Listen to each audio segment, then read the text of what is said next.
Afternoon everyone. Last time we had done the structure of the microsporophyll, slight structure of anther, and now let us start with the next part of class 12th chapter reproduction in flowering plants. Topic is structure of microsporangium or pollen sac. Now what is microsporangium? हमने last lecture में भी कहा था कि ये एक immature pollen sac होता है.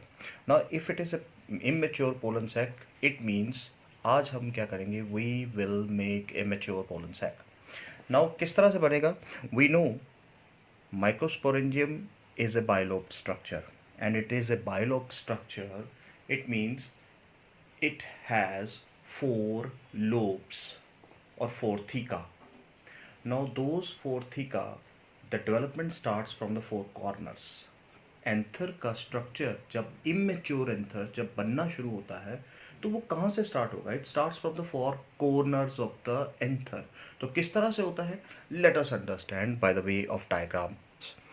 इफ वी अगर हम इसे एक एंथर का इमेच्योर एंथर मान लें, अगर हम इसको एक इमेच्योर एंथर मानते हैं डायग्राम में, अब देखिए ये स्टार्टिंग में क्या होता है. स्टार्टिंग में ये it is covered over by outer जो है, डेट इज़ हम इस लेयर को, बेसिकली होती तो एपिडर्मिस ही है, लेकिन जब इमेच्योर है it is known as primordium. हम इस लेयर को, इस एपिडर्मल लेयर को, क्योंकि ये इमेच्योर एंथर है, this layer is known as primordium. अब इस प्राइमोडियम के, दिस इज, हम यहाँ लिख देते हैं इमेच्योर एंथर. नो इसके चारों कॉर्नर से डेवलपमेंट स्टार्ट होगी. अब क्योंकि इसके चारों कॉर्नर से डेवलपमेंट स्टार्ट होती है, the development is known as eusporangiate. ये एक टर्म आपने याद रखनी है. यहाँ हम पॉइंट लिख लेते हैं, because the development starts from 4 corners of the immature anther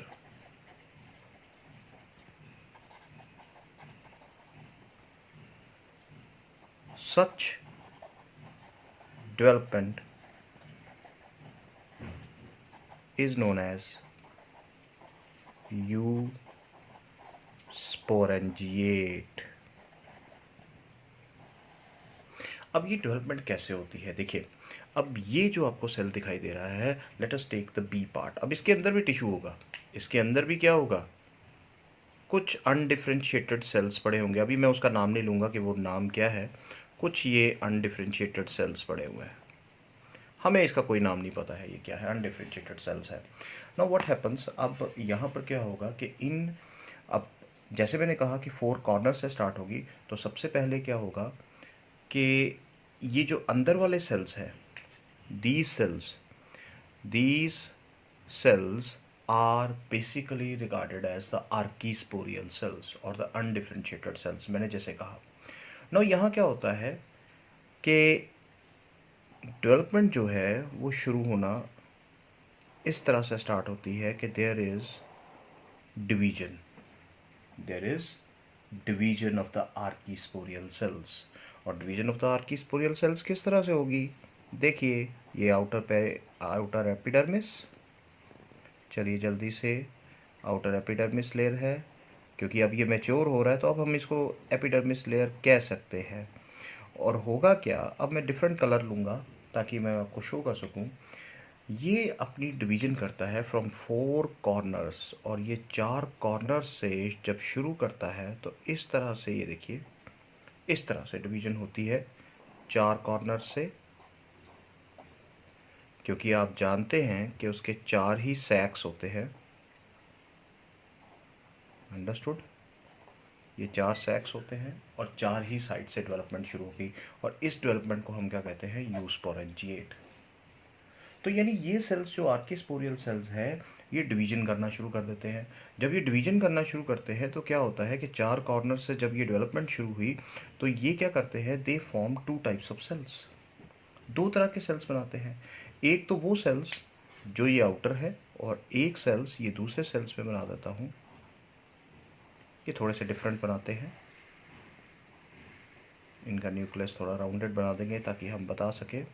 तो ये डिफरेंट जो लेयर्स हैं, आप देख रहे हैं कि ये आर्किस्पोरियल सेल्स जो है वो दो तरह के सेल्स में डिवाइड हो गए। ये जो आउटर लेयर ऑफ सेल्स है, this outer layer of cells is known as parietal cell,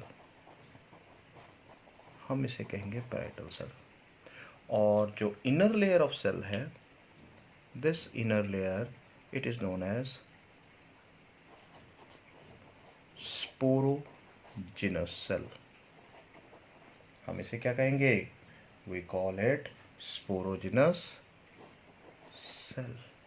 तो आपने देखा कि यहाँ किस तरह से, अगर हम सेकंड डायग्राम को देखें तो यहाँ हमें क्लियर हो गया कि एंथर की डेवलपमेंट किस तरह से, और बीच में टिश्यू हो गई, हम क्योंकि उसमें टाइम वेस्ट नहीं करेंगे, बीच में सारा जो भी टिश्यू बनना शुरू हो जाएगा। नाउ फर्दर डेवलपमेंट में क्या होता है, if we see the C diagram. चलिए अब यहाँ हमने पॉइंट लिखने की ज़रूरत नहीं है, हमने ये कह दिया कि these archesporial cells undergo division at the four corners to form two types of cells, parietal cell and inner sporogenous cell. तीसरी डायग्राम जब हम देखते हैं तो यहाँ और फर्दर डेवलपमेंट होती है, एंथर के स्ट्रक्चर में चेंज आती है, क्योंकि एंथर आप एंड में हम स्ट्रक्चर देखेंगे इसका किस तरह से बनता है। तो तीसरी जो यहाँ स्ट्रक्चर जो है वो थोड़ी सी चेंज आती है कि इसके बीच में ये कुछ फरो जैसी बननी शुरू हो जाती है। लुक हियर, यानी ये अपनी शेप को जैसे जैसे इसकी डेवलपमेंट शुरू होती जाएगी वैसे वैसे इसकी शेप में स्लाइट चेंजिंग आती जाएगी। और ये तो होता ही है, किसी भी इंडिविजुअल की जब मैच्योरिटी आती है तो वो अपनी शेप एंड साइज़ को चेंज करता है। तो एंथर भी इसी तरह से कर रहा है। Now what is happening here, epidermis layer तो वैसे की वैसी है क्योंकि ये सबसे आउटर है और ये पूरे एंथर लोब को, पूरे एंथर को कवर करती है। It covers the whole of the anther, mature anther. The outermost layer is epidermis, remember this very point. Now अब यहाँ क्या है कि जब इस तरह से डेवलपमेंट होती है, इस तरह से ये डिवाइड होता है, अब क्या होगा कि अब इसके अंदर कुछ vascular tissues, immature vascular tissues भी बनना शुरू हो जाएंगे। ये देखिए, तो हम इनको लेबल भी साथ साथ कर लेते हैं, दीज आर वेस्कुलर स्ट्रैंड्स। ये सारी डेवलपमेंट पैराइटल सेल्स के वक्त ही हो रही है, वेस्कुलर स्ट्रैंड्स। और यहाँ चार कॉर्नर्स पे क्या है, आपको क्या दिखाई देंगे, आप देखो चार कॉर्नर्स पे आपको दिखाई दे रहे हैं, ये पहला सेल जिसे हम क्या कहेंगे, it is known as the parietal cell. ये चौथा कॉर्नर इसका, ये तीसरा कॉर्नर और ये चौथा कॉर्नर। और इसके अंदर वाला सेल क्या होगा, चलिए इसको साथ साथ लेबल भी कर देते हैं, इट इज़ पैराइटल सेल ताकि कोई कंफ्यूजन ना रहे। और दूसरा सेल हमारे अंदर वाला क्या है, this one is sporogenous cell.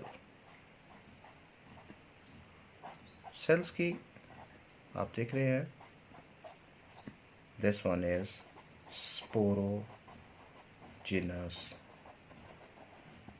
Cell. अब आगे की जो कहानी है, this is the C diagram. अब आगे की कहानी क्या है कि अब इसमें फर्दर डिवीजन्स होगी। और डिवीजन कहाँ होगी, डिवीजन होगी हमारे जो भी सेल्स इस एपिडर्मल सेल के अंदर है, पैराइटल सेल्स जिन्हें हम कहते हैं। Parietal cells undergo different kinds of divisions. और वो डिवीजन्स क्या होंगी, देखिए वो डिवीजन्स होंगी, parietal cells undergoes periclinal and anticlinal divisions. और याद रखिए ये दोनों डिवीजन्स 11th में हमने पढ़ी हैं। और क्या हैं ये हम 11th में पढ़ चुके हैं। एक पैरेलल टू द टिश्यू है, एक परपेंडिकुलर होती है। तो ये दोनों डिवीजन्स जो हैं एक दूसरे के ऑपोजिट होती है। और ये मोस्टली प्लांट्स में ही होती है, एनिमल्स में बहुत कम। तो ये याद रखिएगा, mostly in plants periclinal and anticlinal divisions. और यहाँ क्या है, पैराइटल सेल ये दोनों तरह की डिवीजन्स जब शो करता है तो आप देखिए ये जो आपको पिंक सेल्स दिखाई दे रहे हैं ये अपनी डिफरेंट काइंड्स ऑफ डिवीजन करेंगे। तो ये क्या करेंगे, डिवीजन करके they form a very very important part of the microsporangium. Very important part. और वो इंपॉर्टेंट पार्ट क्या होगा? Let us write down hair.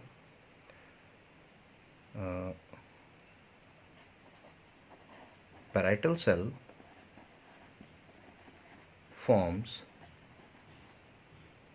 Microsporangium wall. देखिए, ये याद रखिए, माइक्रोस्पोरेंजियम वॉल। ये माइक्रोस्पोरेंजियम वॉल को बनाएंगे। अब माइक्रोस्पोरेंजियम वॉल में कौन कौन सी लेयर्स आएंगी? Let us see that.